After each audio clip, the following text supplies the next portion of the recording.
Hi friends, welcome to part-time recipes. இன்னைக்கு நம்ம ரெசிபில பிரெட்டும் பிஸ்கெட்டும் வச்சு பிரெட் சாக்லேட் கேக் ரெசிபி ரொம்ப ஈஸியா நம்ம வீட்லயே எப்படி செய்யறதுன்னு தான் பார்க்க போறோம். நல்ல ஸ்பாஞ்சியா, நல்ல சாஃப்ட்டா எப்படி செய்யறதுன்னு பார்க்கலாம். வாங்க கிச்சனுக்குள்ள போலாம். ஃபர்ஸ்ட் நம்ம ஒரு மிக்ஸி ஜார் எடுத்துக்கலாம். இதுக்கு நான் 6 பிரெட் ஸ்லைஸ் எடுத்துர்க்கேன். அதை இப்போ நம்ம பவுடர் பண்ணி எடுக்க போகிறோம். இந்த மாதிரி கட் பண்ணி போட்டு பவுடர் பண்ணிக்கலாம்.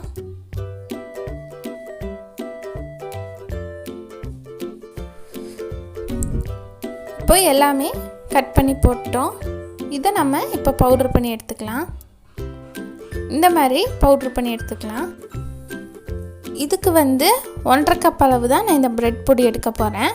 அளவு கரெக்டாக போட்டால் தான் கேக் நல்லா ஸ்பாஞ்சியாக வரும். அதனால் அளவு கரெக்டாக எல்லாம் பண்ணுங்கள். 1.5 கப் அளவு பிரெட் பவுடர் போடுறேன். இதையும் நம்ம ஒரு மிக்ஸி ஜாரில் மாற்றிடலாம்.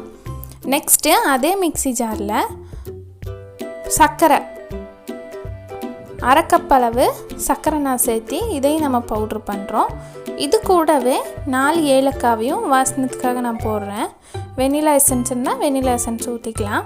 கூடவே 1/4 கப் அளவு ரவையும் நான் இதில் சேர்த்து இப்போ இதையும் நம்ம பவுட்ரு பண்ணி எடுத்துகிட்டு வந்துக்கலாம். இந்த மாதிரி பவுட்ரு பண்ணி எடுத்ததையும் அந்த இன்னொரு மிக்ஸி ஜாரில் நம்ம மாற்றிக்கலாம். நெக்ஸ்ட்டு அதே மிக்ஸி ஜார்லேயே பிஸ்கெட் நான் ஹாப்பி பிஸ்கெட் எடுத்துருக்கேன். 3 பேக்கெட் எடுத்துருக்கேன். இதையும் இந்த மிக்ஸி ஜாரில் நம்ம மாற்றிடலாம். இப்போது இதையும் நம்ம பவுட்ரு பண்ணி எடுத்துகிட்டு வந்துக்கலாம். இப்போது இந்த பவுட்ரையும் நம்ம அந்த மிக்ஸி ஜாரில் மாற்றிடலாம். நம்ம இது எல்லாமே ஒன்றா பீட்ரு வச்சு எல்லாம் மிக்ஸ் பண்ணும் போது இந்த பிரெட் பவுட்ரு தருத்தருந்தான் இருக்கும். நம்ம இதை இன்னொரு டைம் கிரைண்ட் பண்ணிட்டோன்னா அந்த பொடியெல்லாம் எதுவுமே தெரியாமல் எல்லாமே ஒன்றோட ஒன்றா மிக்ஸ் ஆயிரும். இது கூட 1/2 டேபிள் ஸ்பூன் அளவு பேக்கிங் பவுடரும் இந்த ஸ்பூன் கணக்குக்கு நான் போடுறேன்.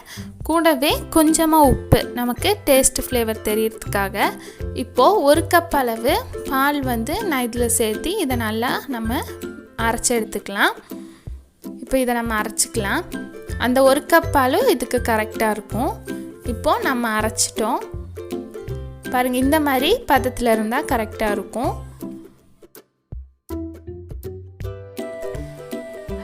நெக்ஸ்ட்டு இதில் நான் 2 டேபிள் ஸ்பூன் அளவு நெய் சேர்த்துறேன். இதில் எண்ணெய் நெய்யின்னு நம்ம எது வேணாலும் சேர்த்திக்கலாம். நெய் சேர்த்துனா ரொம்ப வாசனையெல்லாம் இருக்காது, அந்த வாசமும் நல்லாயிருக்கும். இப்போ இதையும் நம்ம நல்லா மிக்ஸ் பண்ணி விட்டுக்கலாம். இப்போது இது ரெடி ஆயிடுச்சு. இது ஓரமாக இருக்கட்டும். நெக்ஸ்ட்டு கேக் டின்னில் இந்த மாதிரி எல்லா பக்கமும் நெய் தடவிக்கலாம். நெய் எண்ணெய் எது வேணாலும் நம்ம தடவிக்கலாம். சைட்லேயும் எல்லா பக்கமும் தடவிக்கலாம், ஒட்டாமல் இருக்கும், அதுக்காக தான். இப்போது ஒரு பட்டர் பேப்பரை இந்த மாதிரி அடியில் வச்சு அதுக்கு மேலேயும் நம்ம நெய் தடவிக்கலாம். அப்போ தான் அது ஒட்டும், அதுக்காக. இப்போது நம்ம டின்னும் ரெடி ஆயிடுச்சு, நமக்கு மாவும் ரெடி ஆயிடுச்சு. இப்போ இதை நம்ம பேக் பண்ணி எடுத்தால் போதும். இப்போ நம்ம டின்னில் இதை ஊற்றிடலாம். லாஸ்ட் ஒரு டைம் சமமாகறதுக்கு வேண்டி தட்டிக்கலாம்.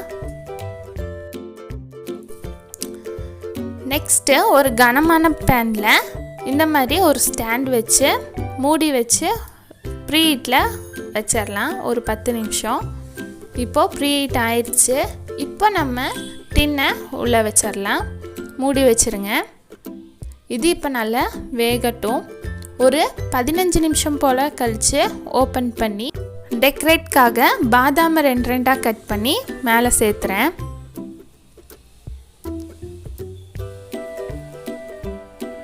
இப்போது மறுபடியும் நம்ம மூடி வச்சிடலாம். இப்போ நல்லா வேகட்டும். இப்போது 45 நிமிஷம் இது வேகிறதுக்கு. பாருங்கள், இதில் எதுவுமே மாவு வரல. இப்போது நல்லா வெந்திருக்குன்னு அர்த்தம். இது நல்லா ஆறுனதுக்கப்புறம் சைடு ஃபுல்லாக ஒரு கத்தியால் இந்த மாதிரி இது பண்ணிக்கலாம். இப்போது அடியில் ஒரு தட்டு வச்சு இதை நம்ம கமுத்திக்கலாம்.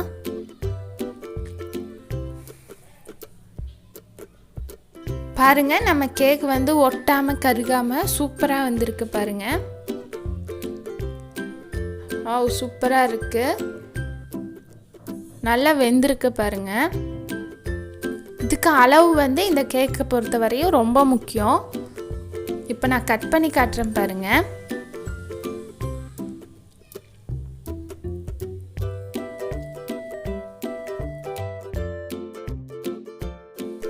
ரொம்ப ஈஸியாக நம்ம வீட்டிலையே ப்ரெட்டும் பிஸ்கெட்டும் வச்சு சூப்பராக செய்யக்கூடிய இந்த கேக் ரெசிபி நீங்களும் வீட்டில் ட்ரை பண்ணி பார்த்துட்டு எப்படி இருக்குன்னு கமெண்ட் பாக்ஸில் சொல்லுங்கள்.